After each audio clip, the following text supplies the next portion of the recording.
On the morning of the 3rd of February 1997, the United States ambassador to France walked into the swimming pool of the Ritz Hotel on the Place Vendôme and began the 30 lengths she had swum every morning for 7 decades.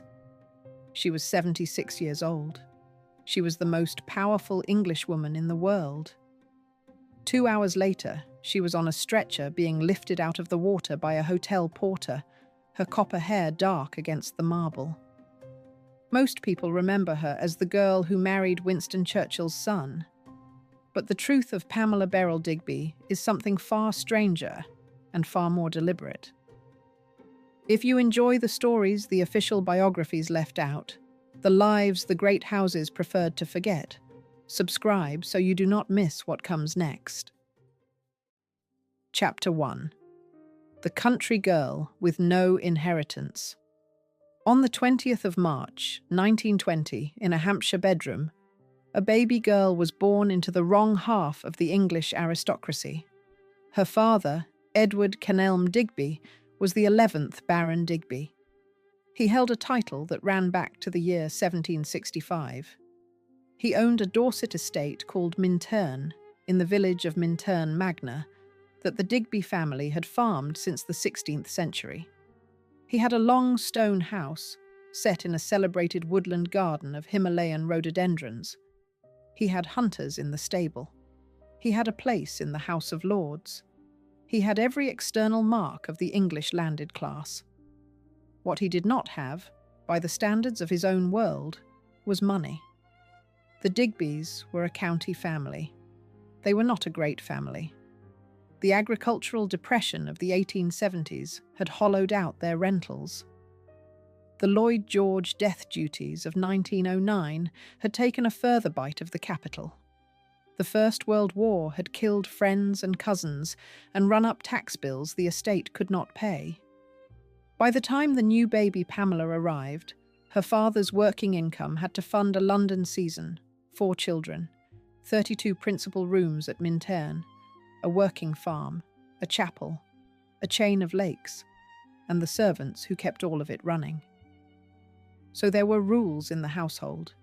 The girls did not have a London house. The girls did not have a great trust. The girls had the family name, the family hunters, and the duty to be married well. Pamela was the eldest. She was educated by governesses in the long gallery of the house. She was sent for a single year to Downham School. She rode out with the Cattystock Hunt. She competed at the local horse shows. She had no real schooling and no real intellectual training. She had a low, husky voice that grew lower as she practiced it.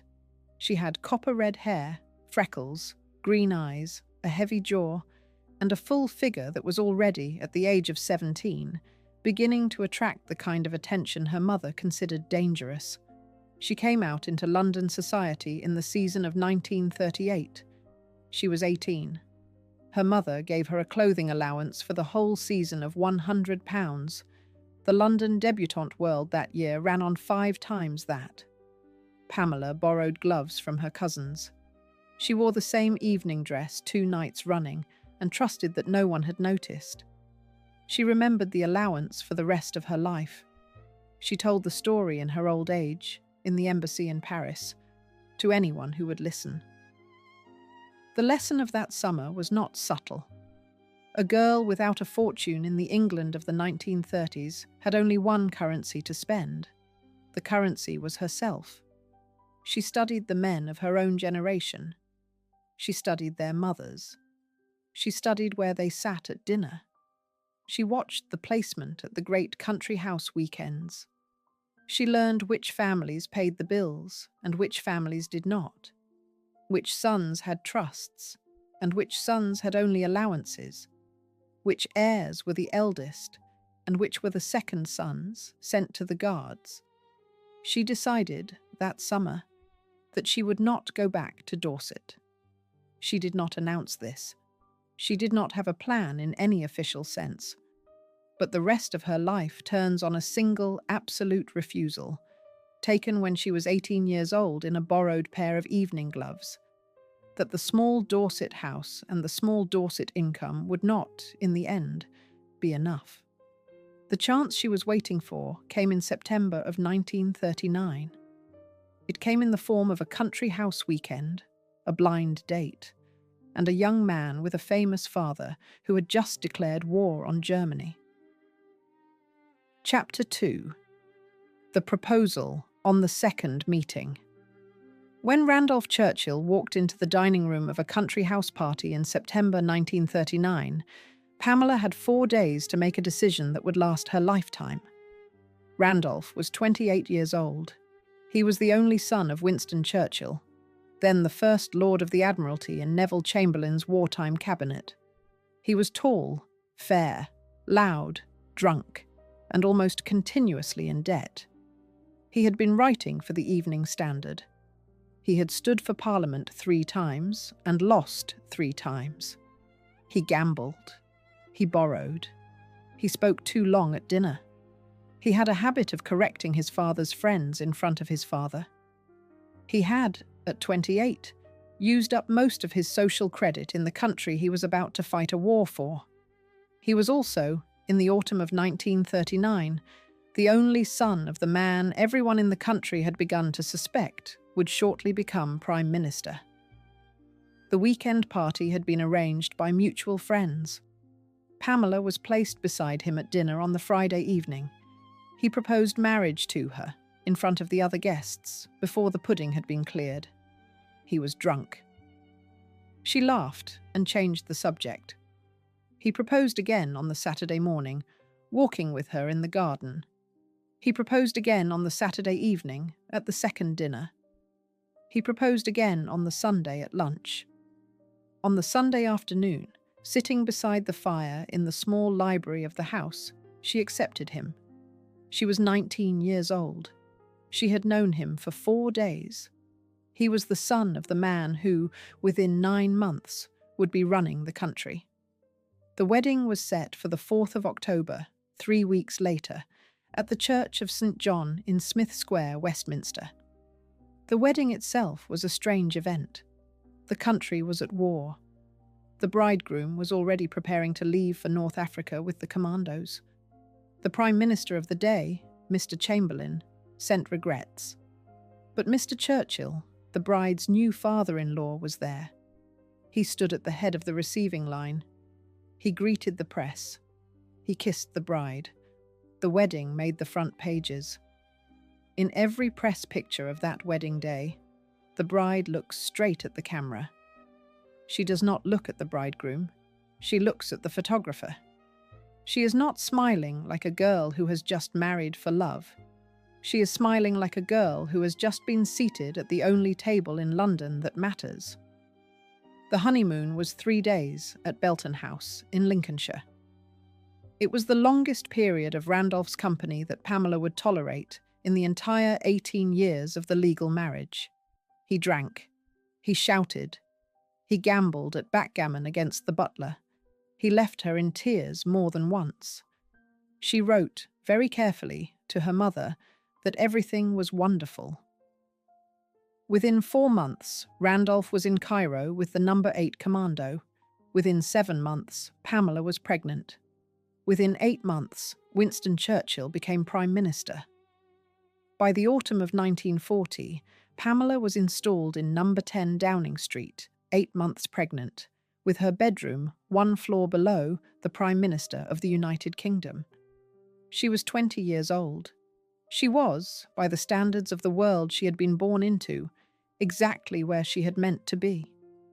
The man whose name she now carried was almost completely incidental to that placement.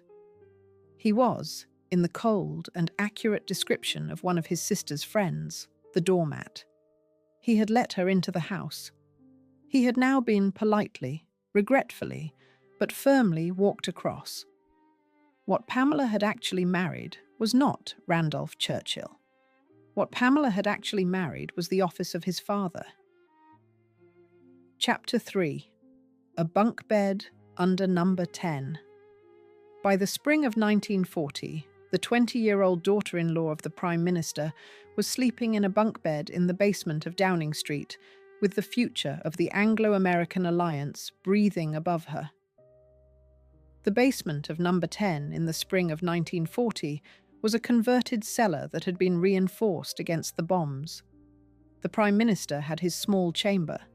The cabinet had its working room. The bunkers had been fitted with bunks, plain wooden bunks of the kind the Navy used, 3 deep against the wall. Pamela slept on the middle bunk. The infant Winston, born on the 10th of October 1940, slept in the bunk above her in a basket. The Prime Minister slept in the room across the corridor when he slept at all, which was not often. She wrote, in a letter that survives in the Churchill archive at Cambridge, that the first thing she heard each morning was the Prime Minister's voice through the wall. He would be telephoning Washington, or telephoning Cairo, or telephoning the King at Buckingham Palace. He would be issuing orders before he had finished his cup of tea. She wrote that she had never imagined a man could work as long as her father-in-law could work, on as little sleep, with as much intensity. She listened. She listened carefully. She listened to the Prime Minister telephone the President of the United States. She listened to the Prime Minister discuss the destroyer deal with his Foreign Secretary. She listened to the names of the American officers and diplomats and journalists who were now flowing into London on the new Lend-Lease arrangement. She listened, in particular, for the names of the men she would shortly meet at the dinner table upstairs, because the dinner table upstairs was the working instrument of British wartime diplomacy. The Prime Minister did not negotiate with foreign envoys in the Foreign Office. He negotiated with them at his own table. He fed them claret and brandy and Stilton, and he talked to them, often for 6 hours at a time, until they agreed with him. The placement at that table was decided every morning by the Prime Minister's private secretary, in consultation with the Prime Minister's wife, Mrs. Churchill, and increasingly often in consultation with the Prime Minister's daughter-in-law, the young Mrs. Randolph Churchill. Pamela had a particular gift. She remembered the names of every wife. She remembered the names of every child. She remembered which guest had recently lost a brother, which guest was on the cusp of promotion, which guest's stomach could not take the kidneys for breakfast. She wrote it down each morning in a small leather diary. She brought the diary to her father-in-law's wife, Clementine, and the 2 women, the older and the younger, made up the seating plan together over the early morning tea. The Prime Minister noticed. He began, in the early winter of 1940, to ask his daughter-in-law to take the after-dinner coffee with him and his American guests. She would sit at his left hand. She would say very little. She would listen. The American envoys, who had been on diplomatic duty in London for at most a fortnight, would find themselves, after the second brandy, talking to a young, copper-haired, 20-year-old Englishwoman with green eyes and an unbroken attention. They would tell her things about their president. They would tell her things about their wife's bridge partner. They would tell her things about the railways in Pennsylvania and the price of corn in Iowa. They would tell her things they did not know they had told her. The next morning, the Prime Minister would have it all. It was a quiet, deniable, almost unwitnessed wartime arrangement. It was an arrangement that depended on the particular gift of a particular girl, and it was an arrangement that had been put in place by a Prime Minister so short of channels into America that he was prepared to use, without explanation and without limit, the bedroom and breakfast room of his own son. She did not, in the autumn of 1940, know what was coming. She did not know that within 6 months she would have crossed from the dinner table into the bedroom of the most consequential American man in the British capital. She did not know that her father-in-law would, by his silence, give her permission to do exactly that. She knew only that she had reached the room she had been aiming for. The bunk bed in the basement was the most prestigious bunk bed in the country. She slept there with the small Winston above her and the great Winston above him, and she slept very well. Chapter 4. The night the Dorchester trembled. On the night of the 16th of March, 1941, in Suite 26 of the Dorchester Hotel, the worst German air raid yet on London happened to coincide with the most consequential seduction in the history of the special relationship. The Dorchester Hotel, on Park Lane, had opened 10 years earlier in 1931. It was the work of the architect William Curtis Green and the engineer Sir Owen Williams. It was the first big London hotel to be built around a reinforced concrete frame. By the autumn of 1940, the British government had quietly discovered that this concrete frame was the safest construction in central London under bombing. The hotel was therefore being used as a working dormitory for the senior figures of the British and American war effort. The Minister of Information, Mr. Duff Cooper, slept on the second floor. The American banker and diplomat, Mr. Bernard Baruch, slept on the third floor. The American journalist, Mr. Edward R. Murrow, slept on the fifth floor. And in Suite 26, on the fourth floor, in a corner with a small sitting room and a single bedroom looking south across Hyde Park, slept the most important new American in Britain, William Averell Harriman. Harriman had arrived in London 6 days earlier. He was the personal envoy of President Franklin Roosevelt, sent under the Lend-Lease Act of the 11th of March, 1941, to assess what the British were doing with the American supplies they had begun to receive. He was 49 years old. He was the heir to the Union Pacific Railway fortune of his father, Edward Henry Harriman, who had died in 1909, leaving an estate of 100 million American dollars. He was tall, austere, deeply rich, and reserved to the point of coldness. He was the controlling partner of the private bank Brown Brothers Harriman. He was married to a woman called Marie Norton Whitney, who was waiting for him in New York. And on the evening of the 16th of March, 1941, he was the guest of the Prime Minister at Chequers in Buckinghamshire. Pamela had been invited that weekend as the senior Churchill daughter-in-law. She drove down with the Prime Minister on the Friday afternoon. She sat next to Harriman at the Saturday lunch. She walked with him in the garden between courses. She was placed next to him again at the Saturday dinner. The Prime Minister, who could see absolutely everything, said absolutely nothing. By the Sunday lunch, the two had been seen by every guest in the house. By the Sunday evening, they had returned to London together in the official car. On the Monday morning, Harriman went to his office. On the Monday evening, Pamela went, in the official car of the Prime Minister, to the Dorchester Hotel. The German air raid started just after 9 in the evening. The Luftwaffe were burning the docks at the eastern end of London. The raid that night was, in its scale, the worst the city had yet seen. The whole of central London was lit orange by the dock fires. The reinforced concrete of the Dorchester Hotel began to tremble against the explosions. The chandeliers of the public rooms rattled. The shrapnel from the anti-aircraft batteries in Hyde Park came down in iron rain across Park Lane. In Suite 26, on the fourth floor, the American envoy of the President and the 20-year-old daughter-in-law of the Prime Minister became lovers for the first time. She wrote in her own private papers many decades later that what struck her in the morning was the silence. The all-clear had sounded at some point in the early hours. The bombing had stopped. The shrapnel had stopped. The fires were still burning along the river, but at that distance you could not hear them. She woke at 5 in the morning, in a strange bed, in a strange room, with the most strategically placed American in Britain asleep beside her. She lay in the bed for an hour without moving. She thought, in those silent hours before the city woke up, about exactly what had happened and exactly what she was now going to do with it. She was not in love. She knew that even then. She liked him very much.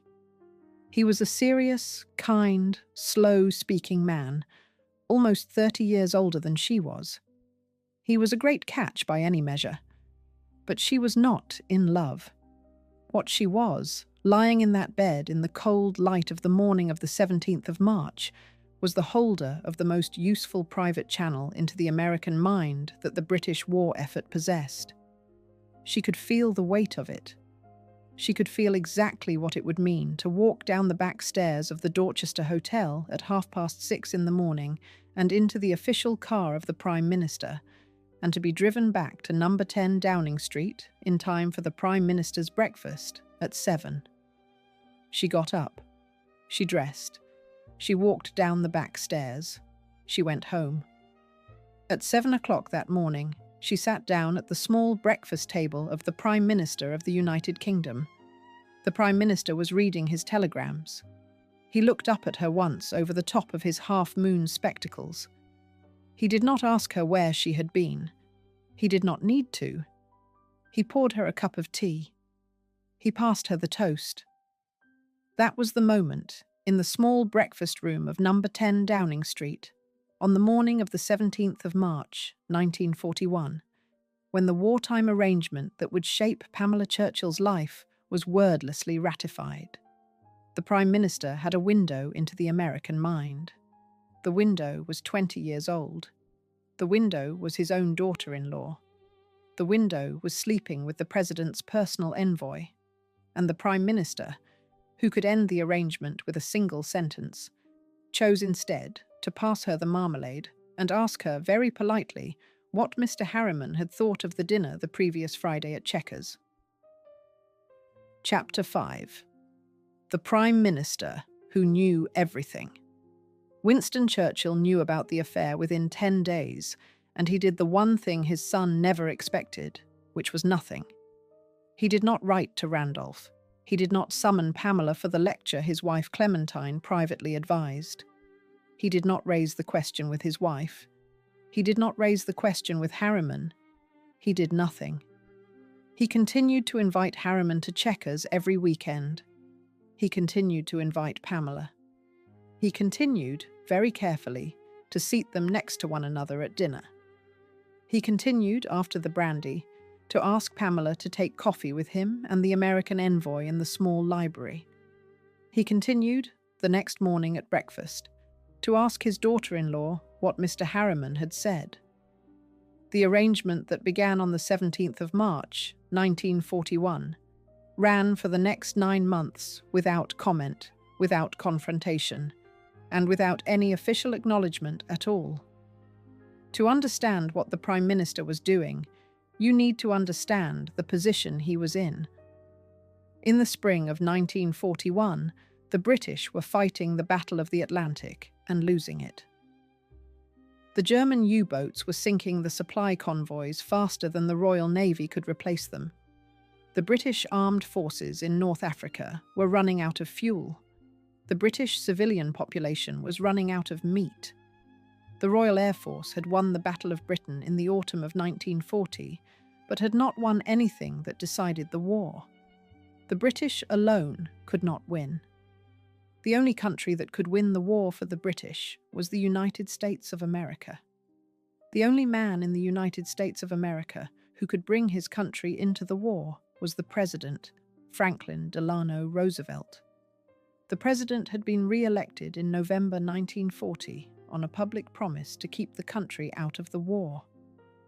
The Prime Minister therefore needed every private channel into the President's mind that he could find. He had the official channel through the British ambassador in Washington. He had the diplomatic channel through the Foreign Office. He had the personal channel through his own letters to the President. And now, by an accident of his own son's failed marriage, he had a fourth channel.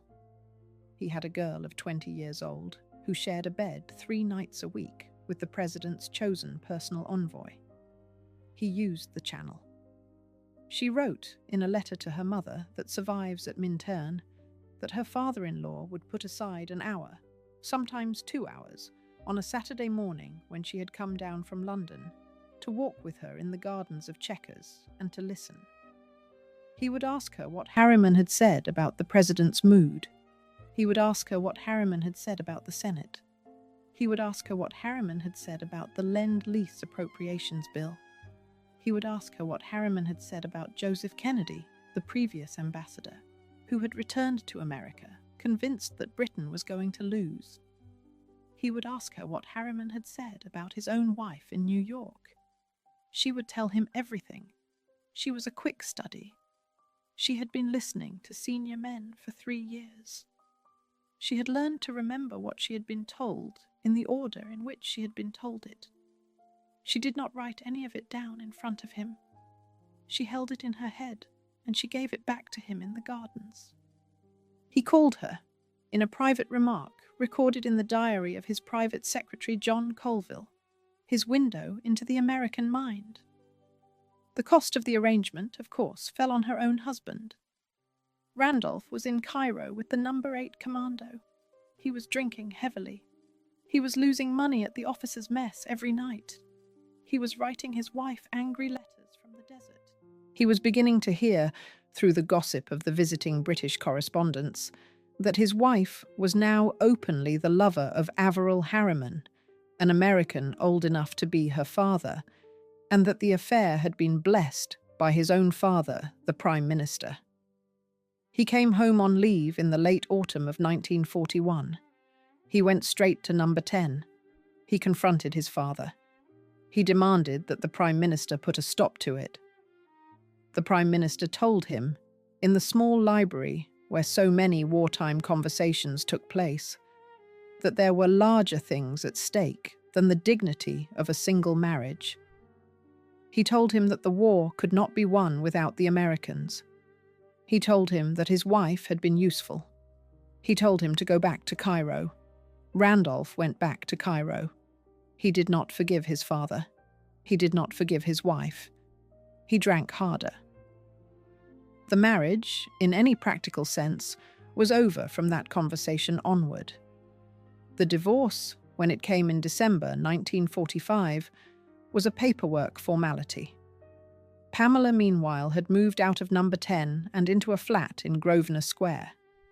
The flat was paid for by Lord Beaverbrook, the Canadian newspaper magnate and Minister of Aircraft Production, who was a close personal friend of the Prime Minister.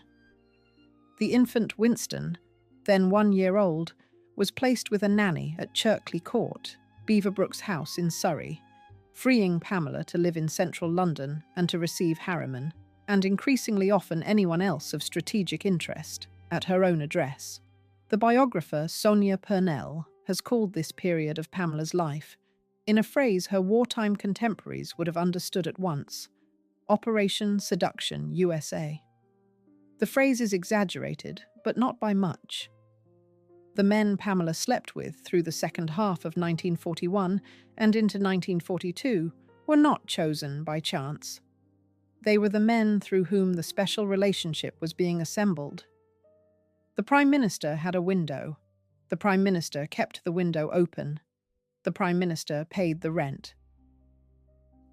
Chapter 6. The Second Lover and the First Goodbye. When Edward R. Murrow walked into her drawing room in late 1941, Pamela began the only love affair of her life that she was never able to convert into a marriage. Murrow was 33 years old.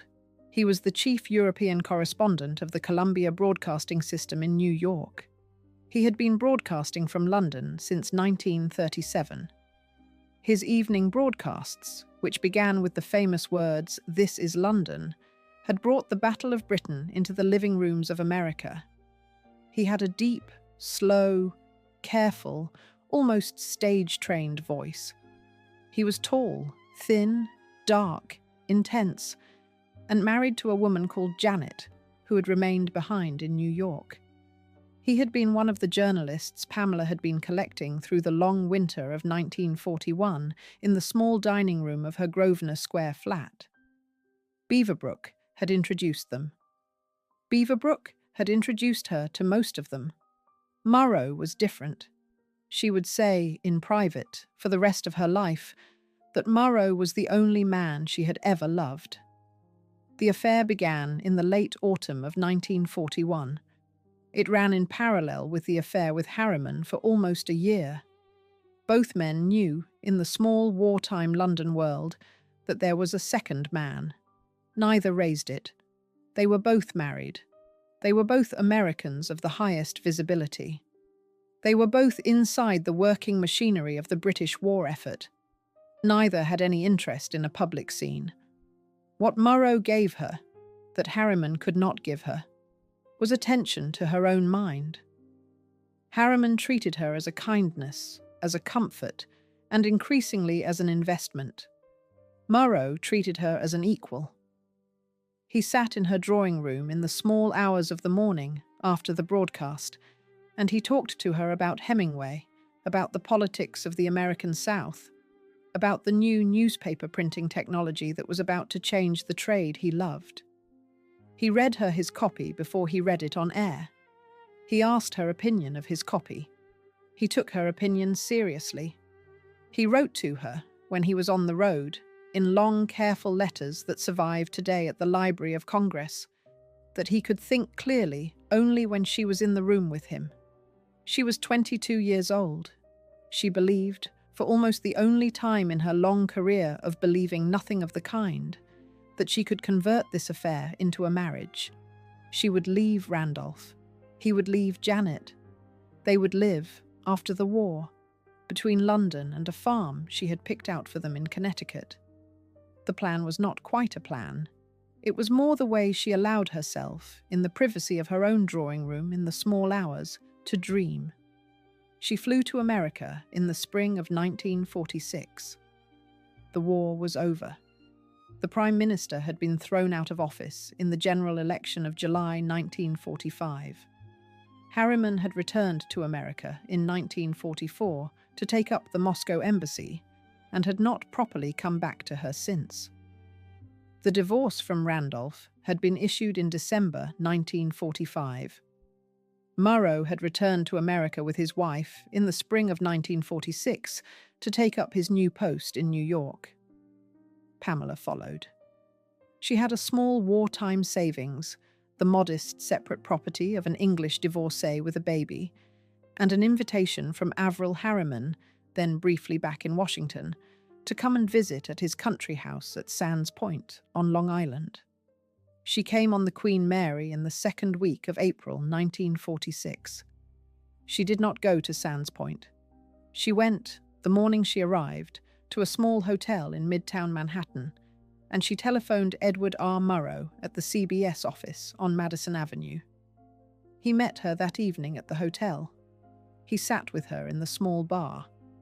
He told her, very gently, that he could not leave Janet. He had a son on the way, a son who would be born the following November and named Casey. He could not. He would not. He was sorry. She held herself together through the meeting. She went back to her room. She broke down. She wrote, in a letter to her mother that has survived, that she had never expected the word no from a man, and that the word no was, in the end, the only word she had not learned how to answer. She crossed the next morning to the Sands Point ferry. She went to Averell Harriman's country house. She spent 2 weeks there in the spare bedroom, while Mrs. Harriman, who had returned from London a year earlier, was perfectly polite and perfectly cold. Mr. Harriman did not ask her to stay longer than the 2 weeks. He drove her himself to the Manhattan Pier. He kissed her on the cheek. He told her, in the polite voice of the great American gentleman dismissing a former associate, that her ship was sailing at noon. She sailed at noon. She returned to England, to the small flat she had been keeping in London, to the infant Winston, then 5 years old, who barely knew her. She sat in the flat for a fortnight. She did not telephone anyone. She did not accept any invitations. She did, for the first and almost the only time in her adult life, almost nothing. At the end of the fortnight, she made the decision that organized the next 13 years of her life. She would leave England. She would go to Paris.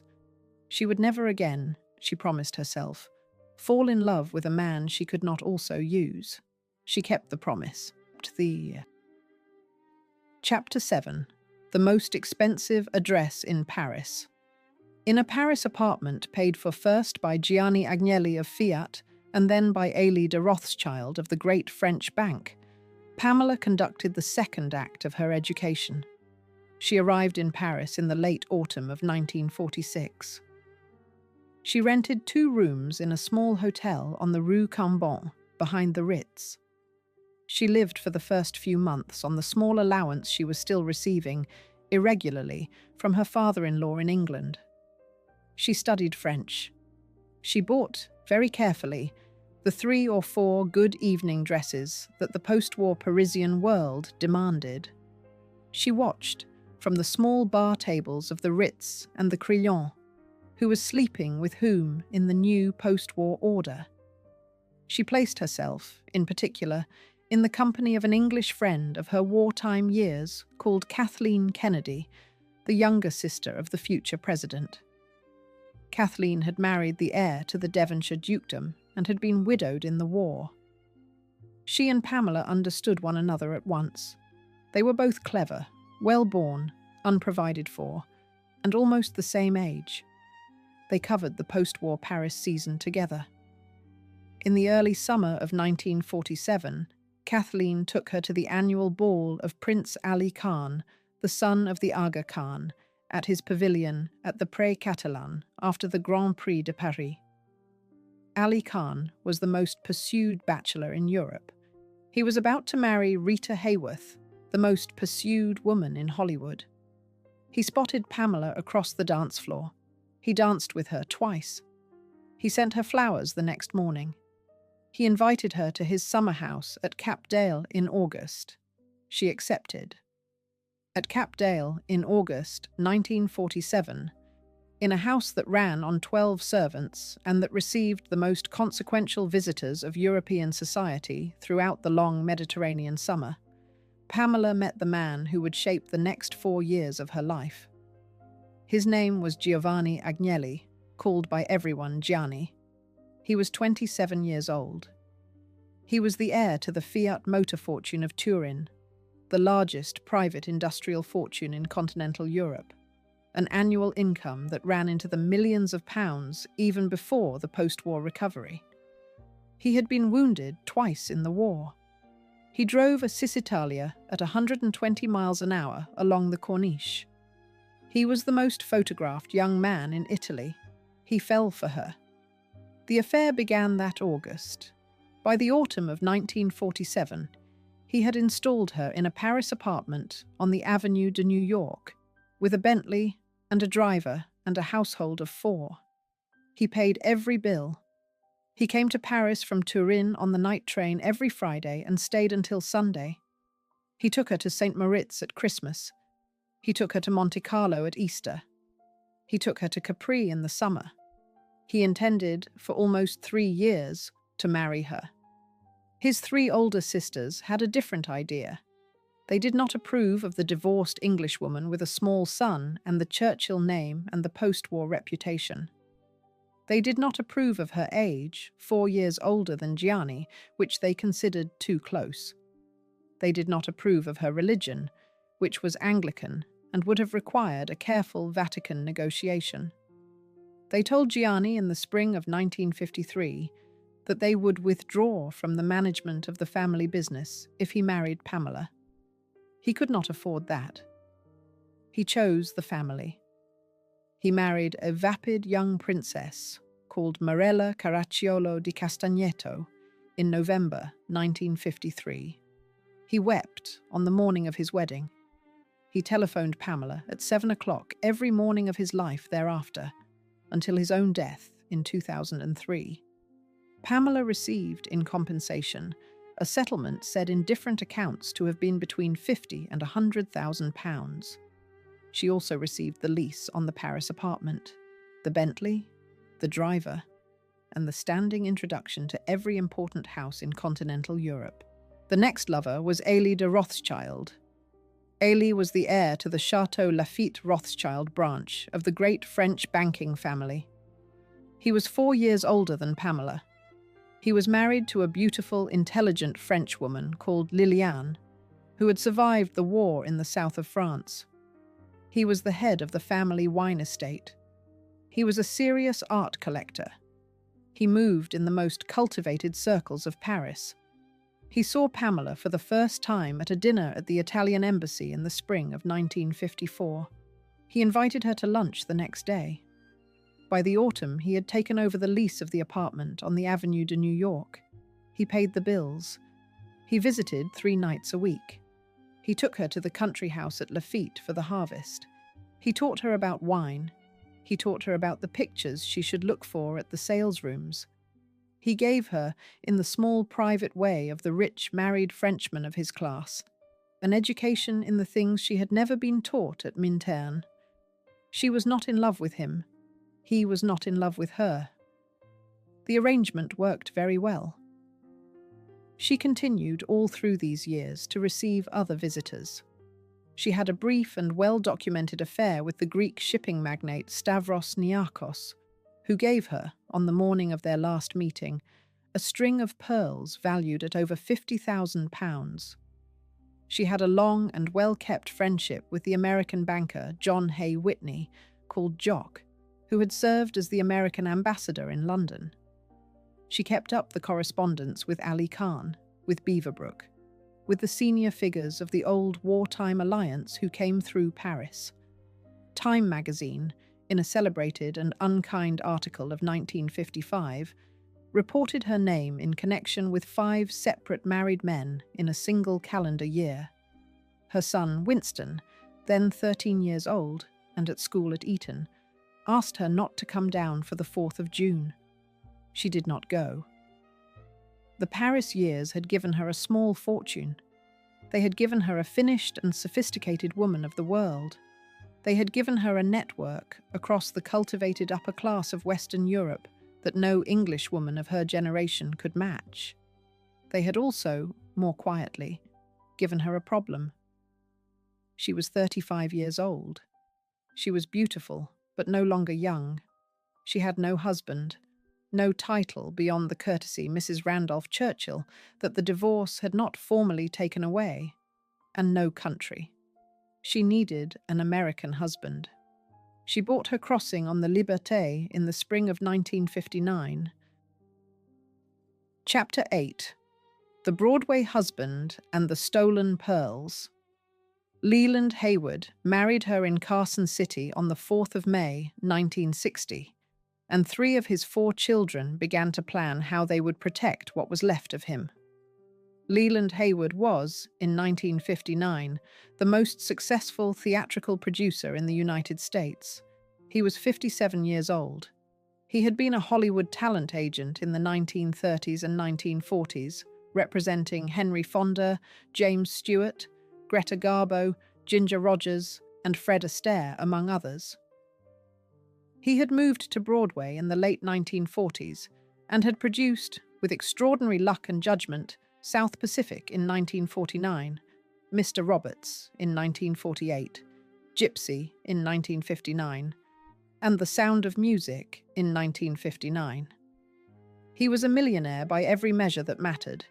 He was on his 4th wife, the model and beauty Slim Hawkes, the former Mrs. Howard Hawkes. He had 3 living children from his second marriage to the actress Margaret Sullivan, who had taken her own life in 1960. Pamela met him at a dinner party in New York in the autumn of 1959. She was the houseguest of a mutual friend. She was introduced as Mrs. Randolph Churchill.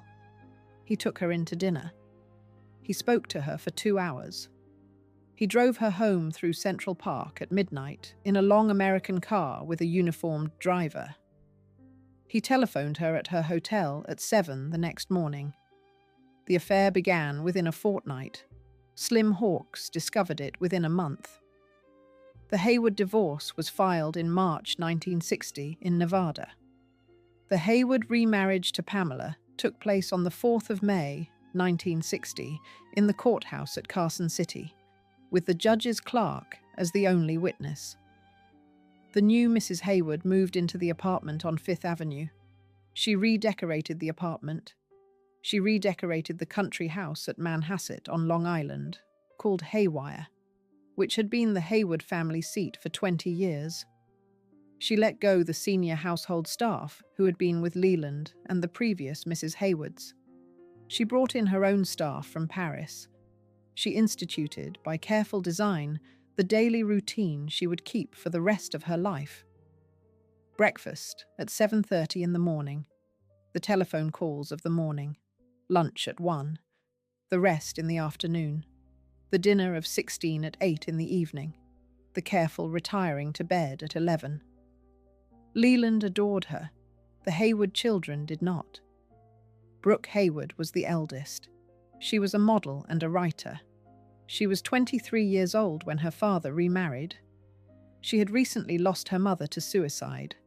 She had, only a few months earlier, lost her younger sister Bridget, also to suicide, at the age of 21. She was holding the family together. She did not, for a moment, accept the new stepmother as a member of the family. Bridget had committed suicide on the 9th of October, 1960, in Greenwich Village, 6 months after the wedding. Brooke held Pamela partly responsible. The middle child, William, called Bill, was a recovering addict who had spent much of his teens in psychiatric facilities. He held Pamela responsible for much the same reasons.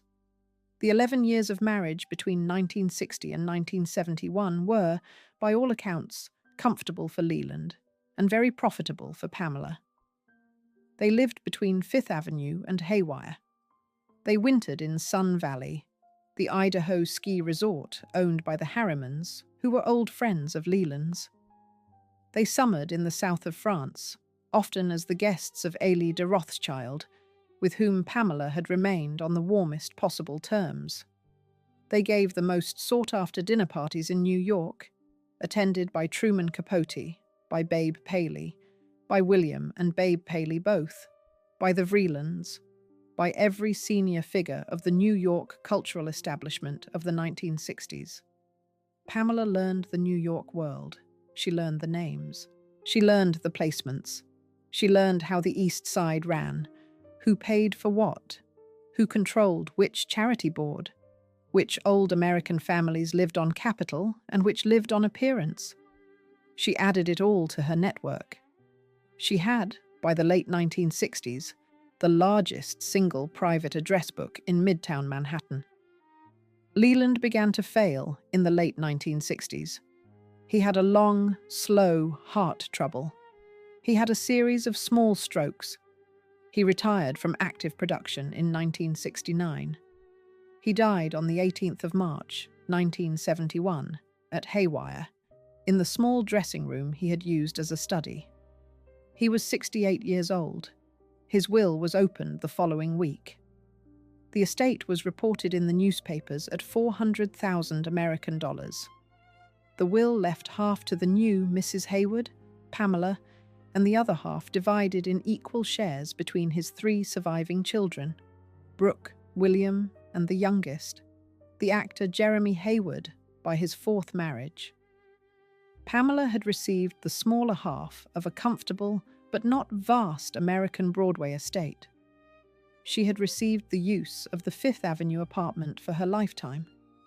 She had not received the country house at Haywire, which went to the children. She had not received the bulk of the residual rights to South Pacific or The Sound of Music, which went to the children. She had, by her own reckoning, received the equivalent of about 4 years' comfortable living in New York. She was 51 years old. She would need to remarry. She said so openly to the small group of close friends she would, in private, speak frankly with. The other thing that happened in the weeks after Leland's death was the matter of the pearls. Brooke Hayward had inherited, from her own mother, Margaret Sullivan, a string of pearls of considerable value, valued in the later litigation at about $90,000. Brooke had given the pearls to her stepmother Pamela for safekeeping in the Hayward vault during the years of her own unsettled life. After the funeral, she asked for the pearls back. The pearls could not be found. Pamela said, with the calm that her enemies had always considered the worst of her qualities, that she knew nothing about them. She had never seen them. They were not in the vault. Brooke must be mistaken about which vault. Brooke was wrong. Brooke was not wrong. The pearls had been there. The pearls were gone. Brooke went home from the meeting in tears. She wrote, in her own memoir Haywire, published in 1977 and a great American bestseller, the cold sentence that captures the relationship perhaps better than any other in the literature. Pamela had not stolen the pearls. Pamela had merely, in the orderly business of inheritance, lost them. Brooke knew, and the publishing world knew, what that sentence meant. The pearls had never left the vault.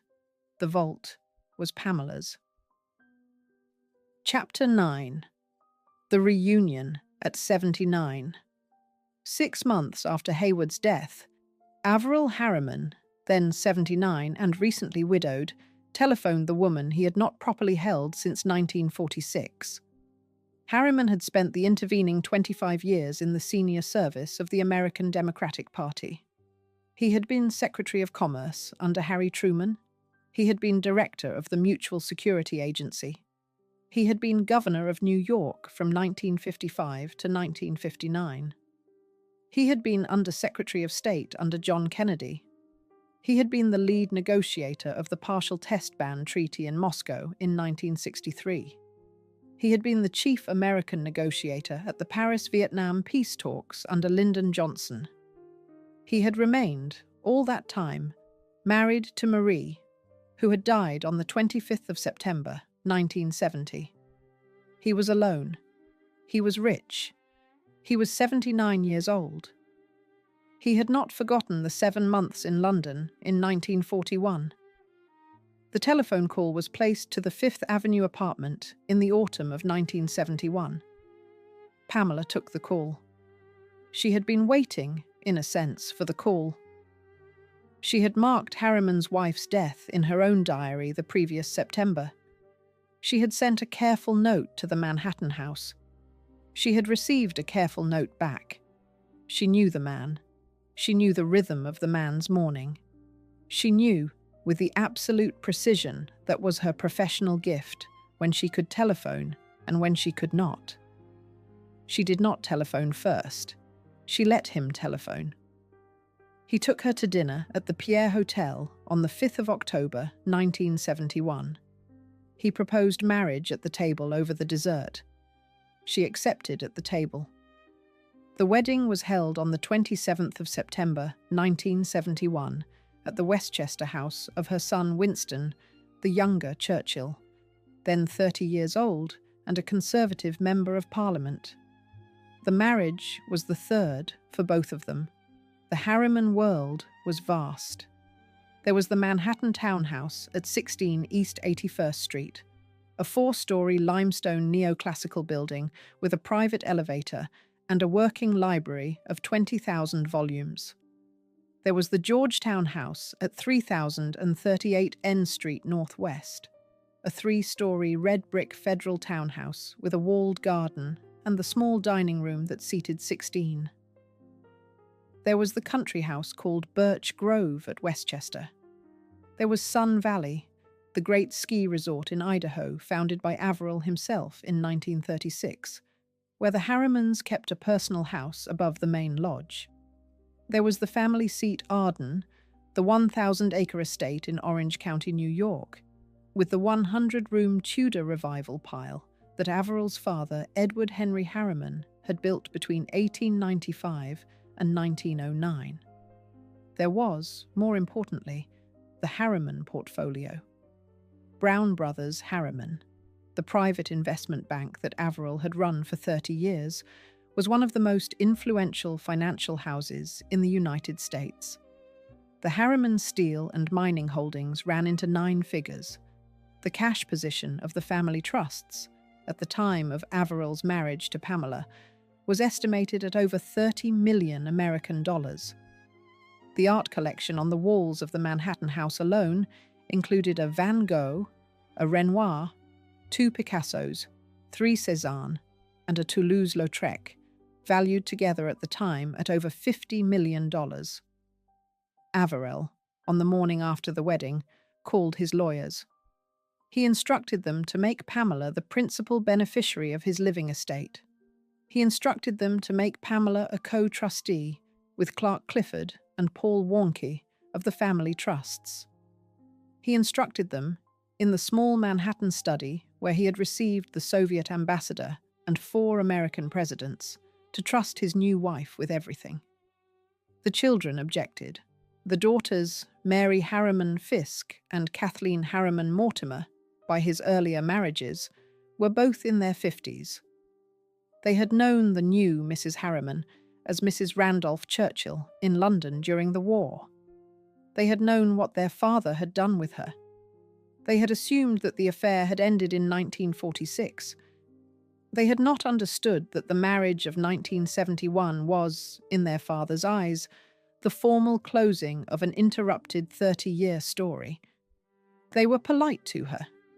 They came to the Manhattan house for Christmas. They sent flowers on her birthday.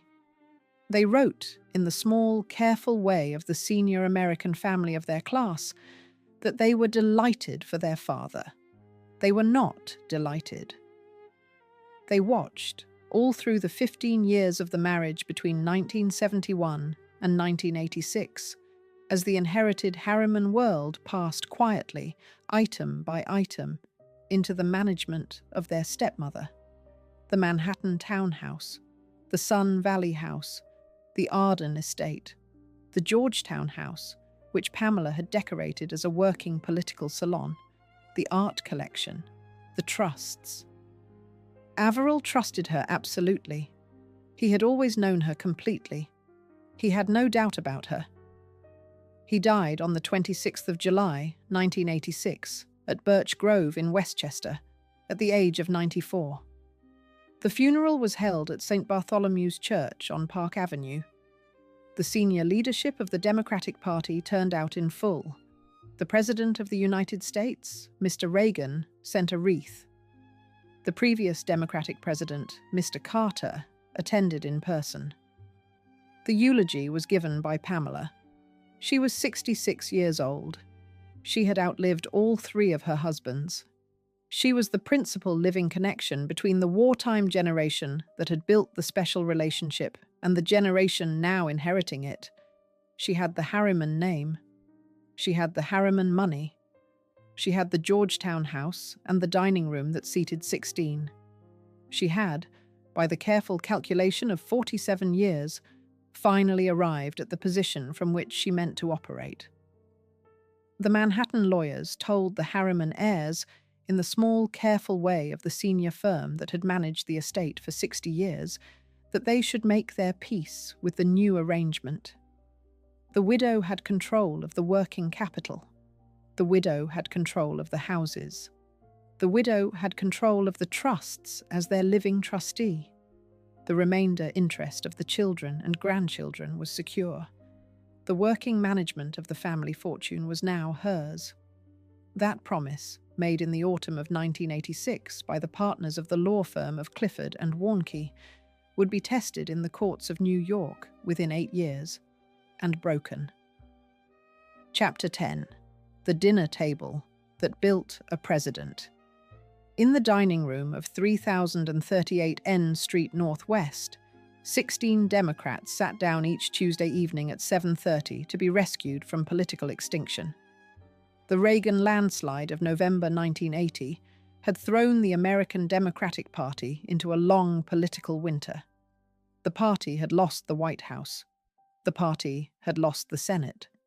The party had lost the working capital of the Democratic National Committee, which was running on overdraft. The senior Democratic figures of Washington were demoralized. The young Democratic figures of the state houses, the men who would become the next generation, were almost completely without funding or support. Pamela understood the situation perfectly. She had watched, in 1941, what it took to assemble a working political coalition under impossible conditions. She had taken the lessons of the small library of number 10 Downing Street and stored them away. She brought the lessons out. The Georgetown Salon began in the spring of 1981. Averell was still alive. The dinners were given in his name.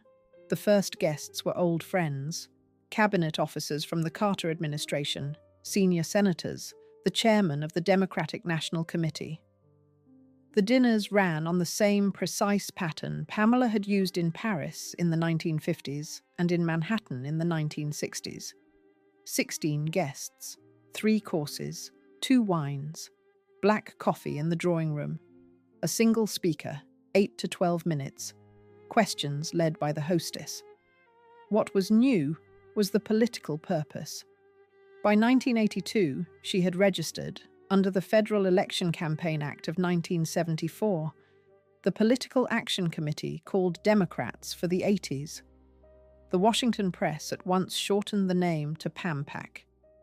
The committee raised, through the decade of the 1980s, an estimated $12 million American dollars for the Democratic National Committee and for selected Democratic candidates.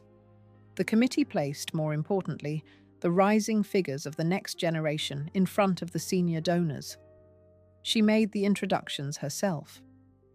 The young governor of Arkansas, William Jefferson Clinton, came to N Street for the first time in the spring of 1987.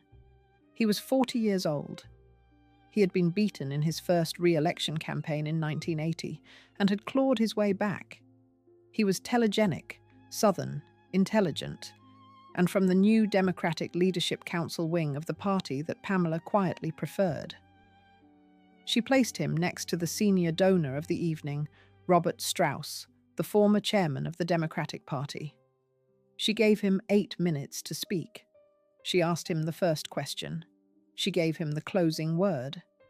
She invited him back 4 times that year. She invited him back 6 times the following year. By 1989, she had introduced him personally to every major Democratic donor in the country. When he announced his presidential campaign in October 1991, the donor list of the Clinton campaign was, in its first 90 days, almost entirely the donor list of the Pamela Harriman Georgetown dinners. The early money, the money that had to come in before the New Hampshire primary, the money that made the Clinton campaign possible at all, came from the address book she had been building since the spring of 1981. He won the New Hampshire primary in February 1992. He won the nomination in July. He won the presidency on the 3rd of November 1992. Pamela went to the inauguration. She sat in the second row at the ceremony on the Capitol steps on the 20th of January 1993. The new president nominated her 3 weeks later as the United States ambassador to France. The Senate confirmed her on the 2nd of April 1993 by a vote of 73 to 19. She presented her credentials at the Élysée Palace on the 16th of May 1993. She was 73 years old. She was the first British-born woman ever appointed as an American ambassador. She was, by a long stretch, the most experienced American hostess in Europe. She moved into the Hotel de Pontalba at 39 Avenue Gabriel, the official ambassadorial residence, with a household of 17. She gave dinners 3 nights of every working week. She received the chief executives of the great French houses of luxury, the senior figures of the Republic, and a slow, careful rotation of every visiting American politician of consequence. The Dayton Peace Agreement on Bosnia, the most consequential diplomatic act of the first Clinton term, was signed in Paris in November 1995 during her ambassadorship. The negotiations had been conducted at the Wright-Patterson Air Force Base in Ohio. The signing was held in the Élysée Palace. Pamela arranged the dinner that followed. President Mitterrand of France was the host of the dinner. The American Secretary of State, Mr. Warren Christopher, was at the table. The Bosnian, Croatian, and Serbian presidents were at the table. Pamela placed each guest by hand. The dinner ran exactly to the rhythm she had used in the Manhattan apartment 30 years before. 3 courses, 2 wines, black coffee in the drawing room, a single speaker. The hostess led the questions. She was, by the autumn of 1995, at the absolute peak of her public life. The President of the United States telephoned her at 6 in the morning, her time, twice a week, to think aloud about Europe. The President of France considered her one of the half-dozen people he asked over to dinner in private. The British press, which had spent 50 years calling her an adventuress, now treated her, when she returned to London, as one of the most consequential exports the country had produced. The peak lasted exactly 1 year. The papers had already been served. The lawsuit was on its way. Chapter 11. The Suit That Took the Pictures.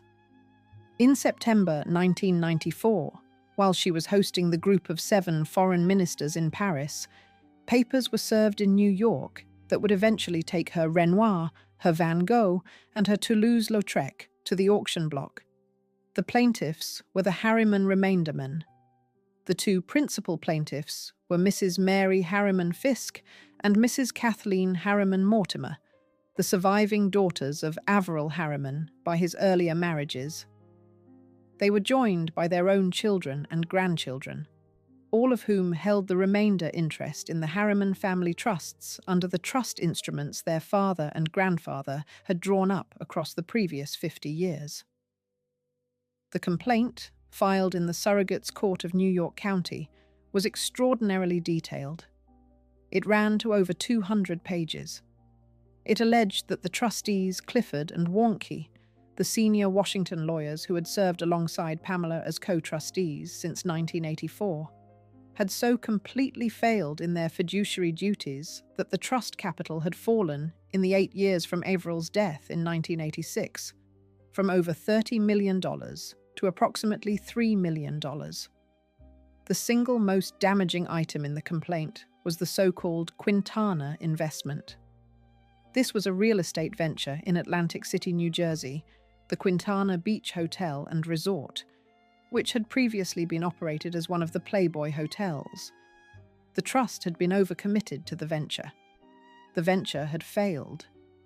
The trust had lost an amount that the complaint placed at over $20 million, and that subsequent analysis placed even higher, at perhaps $27 million. The complaint alleged, in language unusual for a private trust matter, that Pamela had personally borrowed against the trust for her own use, that the trustees had loaned themselves money from the corpus, and that the entire structure had been managed for the benefit of the surviving widow and the trustees, rather than for the benefit of the remainder men, for whom the trust had been settled. The papers were served on the trustees in New York on the 19th of September 1994. The papers were served on Pamela personally on the 20th of September in the embassy residence in Paris by a French process server in the morning. She read the papers in her private study. She told no one for 48 hours. She telephoned the State Department on the 3rd morning. She offered to resign the ambassadorship. The Secretary of State, Mr. Christopher, told her not to. The President himself telephoned her the following evening. He told her, in the quiet Arkansas voice she had grown to know, that he would not accept the resignation, and that she should stay on the job. She stayed on the job. The next 18 months were the worst of her professional life. She was conducting one of the most consequential American diplomatic missions of the decade by day. She was being deposed by her stepdaughter's lawyers in the embassy library by night. The depositions were held in Paris because the witness, by virtue of her ambassadorial office, could not easily be removed to New York. The depositions ran for between 3 and 5 hours at a time. The lawyers asked her, with the slow, precise courtesy of the New York Surrogates Court, where every Harriman dollar had gone in every year of her trusteeship since 1986. She answered, line by line, and by entry in the trust ledgers. She did not break. She did not raise her voice. She did not, at any point, deny her own control of the trust. She defended the investment decisions on their merits. She defended Clifford and Warnke. She defended herself. She also, very quietly, instructed her own lawyers to begin preparing the inventory of her personal art collection for sale. The lawsuit was settled in November 1995. The settlement was not made public. The reporting press placed the figure at between $15 and $20 million. The settlement was paid in 3 parts. The Aetna Insurance Company, which carried the professional liability policy of the trustees, paid 1 part. Clark Clifford and Paul Warnke, the trustees, paid a part in personal funds. Pamela paid the 3rd part. She paid her share by selling the pictures. The Sotheby's sale of the so-called Harriman pictures took place in the spring and summer of 1996. The Van Gogh, the small canvas called White Roses, painted by the artist in the asylum at Saint-Rémy in the spring of 1890, was bought by a private American collector for $13 million American dollars. The Picasso, the Toulouse-Lautrec, the two Cézanne, and the small Renoir of a girl carrying flowers that Winston Churchill had given her as a wedding present in 1940 all went under the hammer in the same calendar quarter. The combined realization was reported in the trade press at over $25 million. The pictures had been the visible furniture of her American life. They had been the proof, on the walls of the Manhattan House and the Georgetown House, of the marriage she had made. They had been the inheritance she had received from Averell, and that she had assumed she would, in her own turn, pass on. They left the walls in crates in the spring of 1996. The auctioneers came to the apartment with white gloves.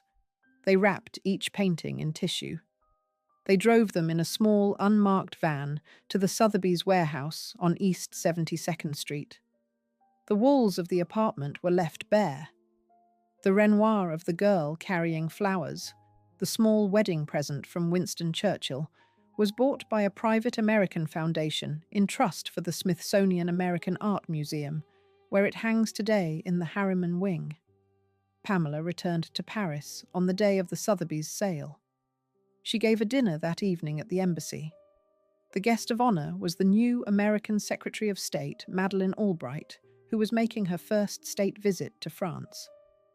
The dinner ran to the same precise rhythm as every other Pamela Harriman dinner of the previous 50 years. 16 guests, 3 courses, 2 wines, black coffee, a single speaker.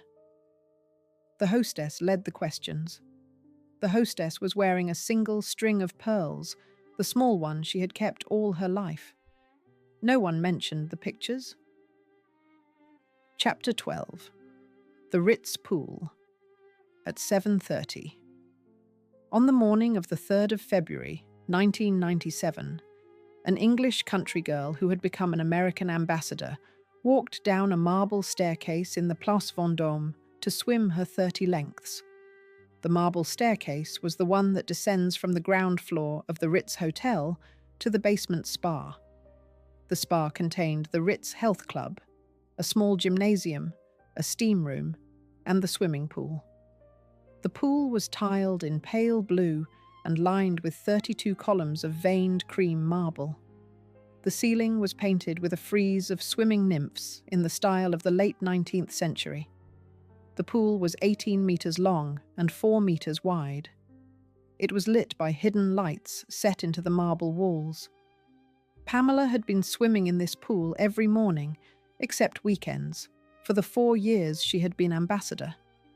She walked down from the embassy residence at 39 Avenue Gabriel, a journey of about 10 minutes on foot. She arrived at the Ritz at 6:30.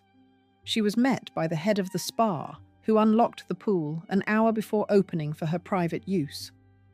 She swam 30 lengths in a steady, slow, careful crawl. She dressed afterwards in the small private cabin reserved for her. She walked back up the Rue Cambon to the residence in time for breakfast at 8. On the morning of the 3rd of February, 1997, she arrived at the spa exactly on time. She greeted the head of the spa as she always did. She changed into her swimming costume in the small cabin. She walked to the deep end of the pool. She entered the water. She began her first length. She did not complete the lap. A spa attendant standing on the side of the pool saw her stop in the middle of the water. She had been swimming a slow, controlled crawl. She had stopped mid-stroke. She had floated face down for a moment. The attendant had thought, in that first second, that she had paused for breath. Then he had seen the body settle. He had jumped into the pool. He had pulled her out. He had carried her up the steps. He had laid her on the marble. The head of the spa had called the embassy and called for an ambulance. The ambulance arrived in 3 minutes from the Ritz to the Rue Cambon. Pamela was transferred to the ambulance on a stretcher. She was breathing but unconscious. The ambulance drove her, with the police escort summoned by the embassy, to the American Hospital of Paris at Neuilly-sur-Seine, a journey of about 15 minutes. She did not regain consciousness. The diagnosis was a massive cerebral hemorrhage. The bleed was on the left side of the brain. It was inoperable.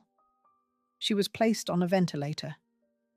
The American embassy notified her son Winston in London. He took the first available flight from Heathrow and arrived at the hospital that evening. He sat with his mother through the night. He held her hand. He spoke to her, in the soft public schoolboy voice she had taught him 50 years before. She did not answer. She died at 3 o'clock on the afternoon of the 5th of February, 1997. The cause of death was given as cerebral hemorrhage. She was 76 years old. The body was brought back to the embassy residence at the Avenue Gabriel that evening. The coffin was placed in the formal entrance hall, beneath the portrait of Benjamin Franklin that hangs there.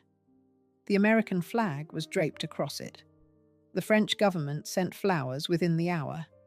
The next morning, at 9:30 on the 6th of February, President Jacques Chirac of France arrived at the residence.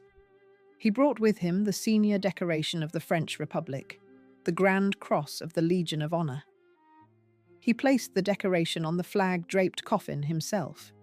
He spoke briefly to the staff. He spoke privately to her son Winston. He left.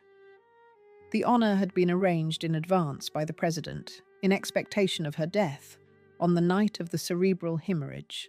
President Clinton of the United States ordered Air Force One to fly to Paris to bring the body home. The aircraft arrived at the military side of Charles de Gaulle Airport at midday on the 8th of February.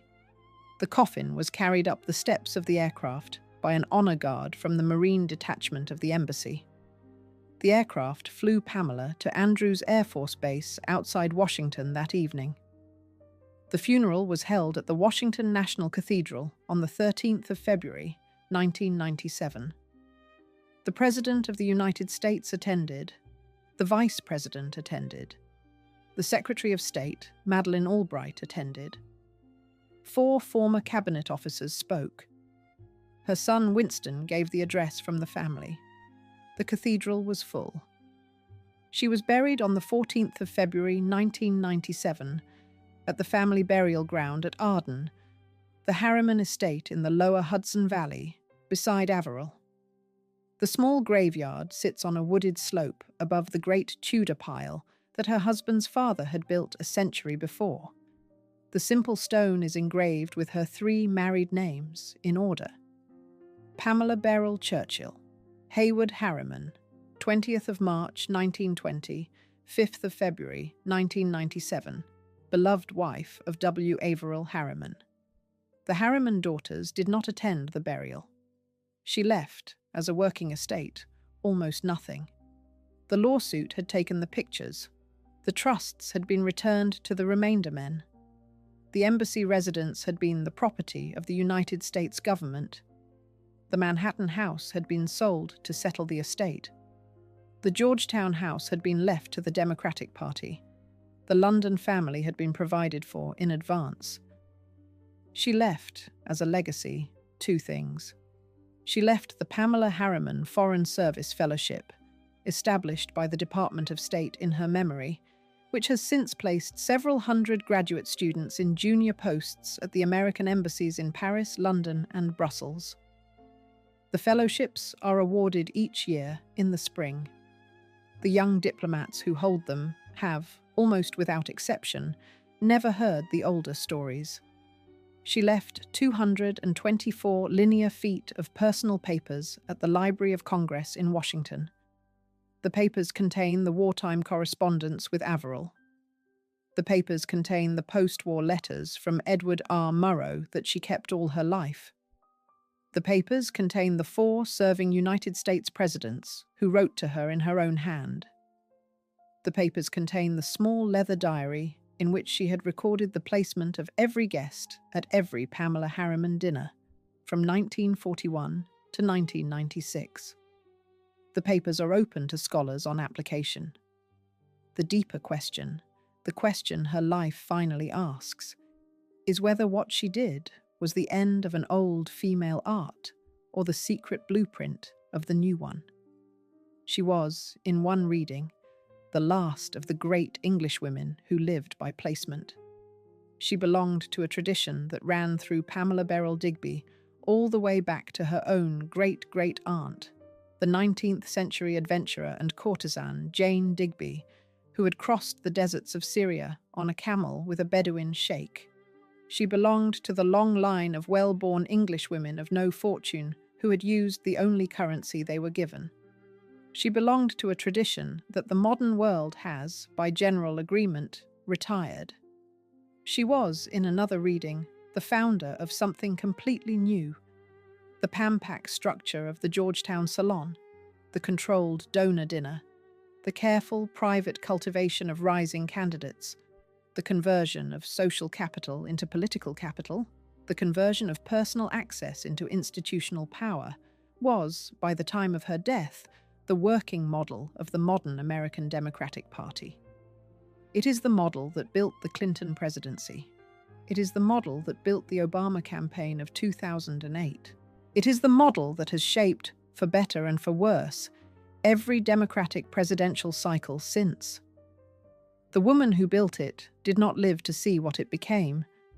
She had spent 57 years building a name that the official biographies could not quite hold, and a network the official biographies cannot quite explain. She had lived through 3 husbands, a dozen lovers, 2 passports, 4 cabinet officers, and a president. She had used the Churchill name as collateral for half a century. She had carried it, at the end, into a marble pool in the Place Vendôme. She had stopped, mid-stroke, in the middle of the water. She had floated face down for a moment. And then, the long, quiet attendant work of placement had finally, in the spring of her 77th year, in the city she had loved best, come to an end. If you have made it this far, you are exactly the kind of viewer this channel was built for, so subscribe and stay for the next story the official histories left out. And tell me, in the comments, whether you think Pamela Harriman was the last great courtesan of the old world, or the first great political fundraiser of the new one.